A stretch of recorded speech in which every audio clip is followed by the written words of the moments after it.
साथियों नमस्कार। मैं एसपी सिंहनंद मास ओपिनियन चैनल में आपका स्वागत है। साथियों, राम की नगरी अयोध्या में सुहेलदेव भारतीय समाज पार्टी के राष्ट्रीय अध्यक्ष ओम प्रकाश राजभर ने ऐसा कौन सा बयान दे दिया कि उसकी चर्चा सोशल मीडिया पे हो रही है। अति पिछड़े वर्गों की दुर्दशा पर कौन सा बयान दे दिया कि अति पिछड़े वर्गों के अंदर उसकी चर्चा हो रही है। तो ओम प्रकाश राजभर ने 24 जनवरी को एक सामाजिक कार्यक्रम में बोलते हुए कहा, और उस कार्यक्रम का मैं भी हिस्सा था, बोलते हुए कहा कि उत्तर प्रदेश में अति पिछड़े वर्ग का एक ऐसा अनोखा वर्ग है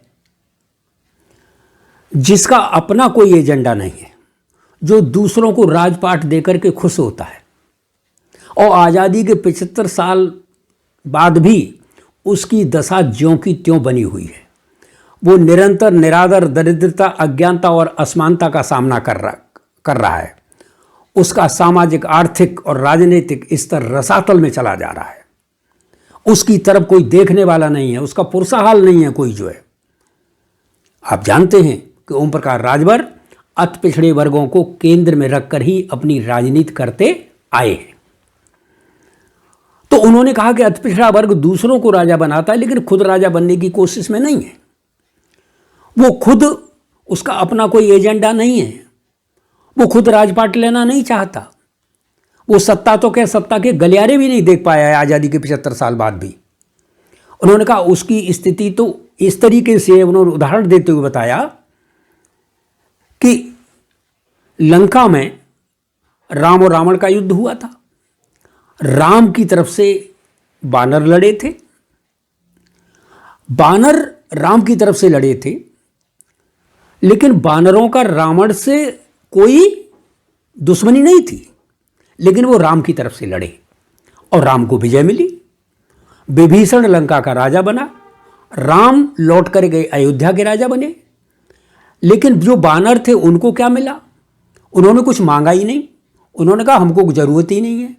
और आज भी आप देखते हैं कि जो बानर हैं, न उनके रहने का ठिकाना, न खाने का ठिकाना, न कोई घर है, न द्वार है। तो वही जो स्थिति उत्तर प्रदेश में अति पिछड़े वर्ग की है।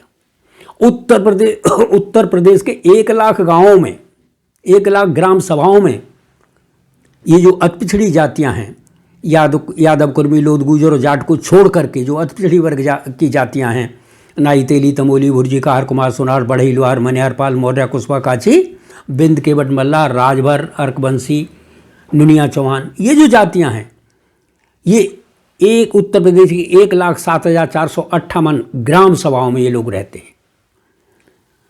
हर विधानसभा में इनका एक अच्छा खासा वोट बैंक है।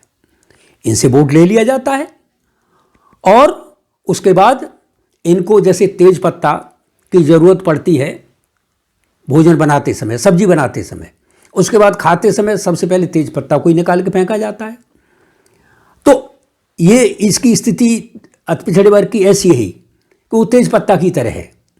क्यों है कि ये जो दूसरों को विधानसभा भेजता है, अति पिछड़ा वर्ग लोकसभा भेजता है और दूसरों को भेजकर ये खुश होता है, दूसरों को राजा बनाता है, खुद राजा नहीं बनना चाहता, खुद विधानसभा और लोकसभा में नहीं जाना चाहता। क्यों? कि इसके मनोबल को तोड़ दिया गया है। इससे कहा गया है कि चुनाव जीतने में जनबल, धनबल, बुद्धिबल, बाहुबल की जरूरत पड़ती है, करोड़ों रुपए की जरूरत पड़ती है। तुम्हारे पास है? अरे भाई, जब पैसा हो तब चुनाव लड़ना तुम जो है, और जब तक पैसा नहीं है तब तक तुम हमको भेजो विधानसभा, लोकसभा।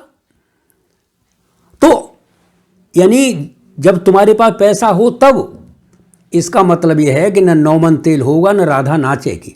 इसका मतलब अति पिछड़े वर्ग के लोग विधानसभा और लोकसभा में नहीं जा पाएंगे। तो ये स्थिति है। इसको डरा दिया गया है कि चुनाव में तो करोड़ों रुपए की जरूरत पड़ती है, चुनाव तो बहुत ही मुश्किल है। तो इस तरीके से आप ये देखते हैं कि इसकी स्थिति ज्यों की जस की तस बनी हुई है। और यही कारण है कि विधानसभा और लोकसभा में इसका इनका प्रतिनिधित्व न होने के कारण ये समाज सबसे ज़्यादा समाज में प्रताड़ना का शिकार भी होता है। सबसे ज़्यादा अत्याचार भी इसी वर्ग के होते हैं। और इसके प्रतिनिधि विधानसभा और लोकसभा में न होने के कारण इसके पक्ष में नीतियां भी नहीं बनाई जा सकती, क्योंकि इनका प्रतिनिधित्व करने वाला कोई होता ही नहीं है, इनकी तरफ से बोलने वाला कोई नहीं होता है। तो इसलिए इनकी उपस्थिति जो है एक तरीके से नेगलेक्ट रहती है।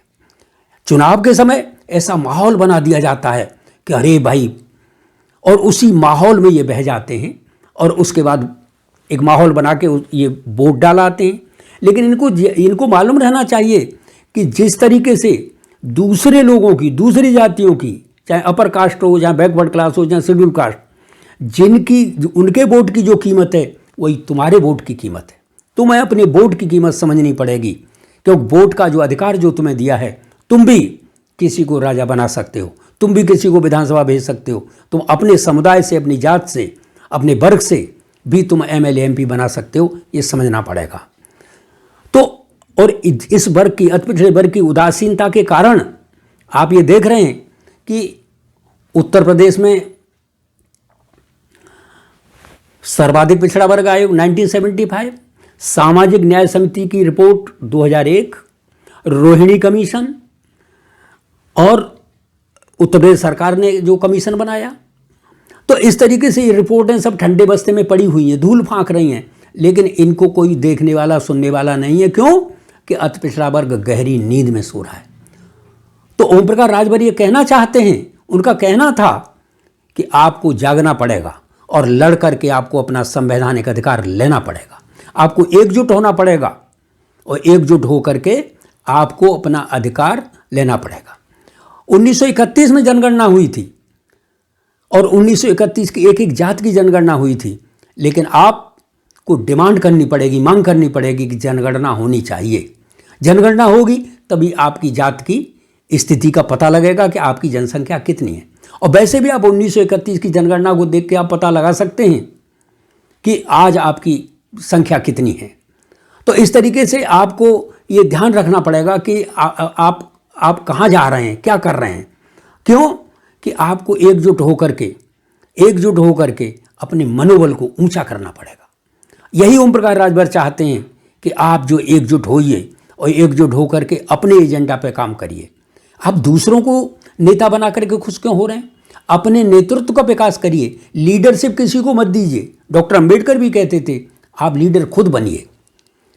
और ये अति पिछड़े वर्ग के जो नेताओं का भी दायित्व है कि अपने समाज का वोट एक सही जगह ये जो है डलवाएं।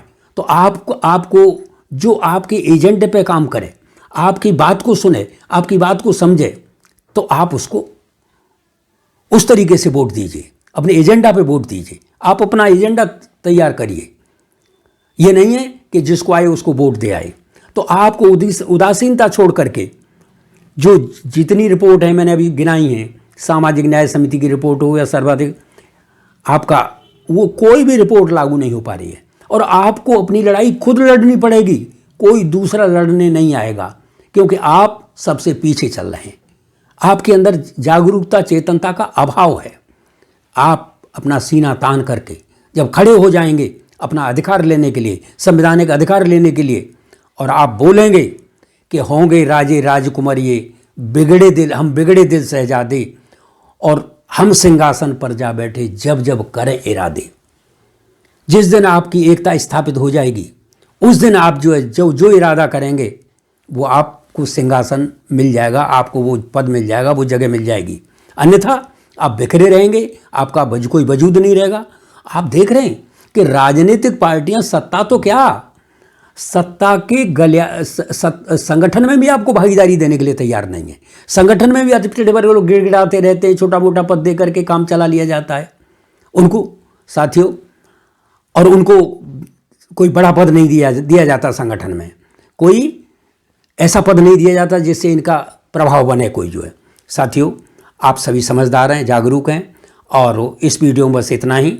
आपकी क्या राय है, अति पिछड़े वर्ग के लोगों की क्या राय है, आप क्या चाहते हैं, आपको अपने अधिकार कैसे मिलेंगे?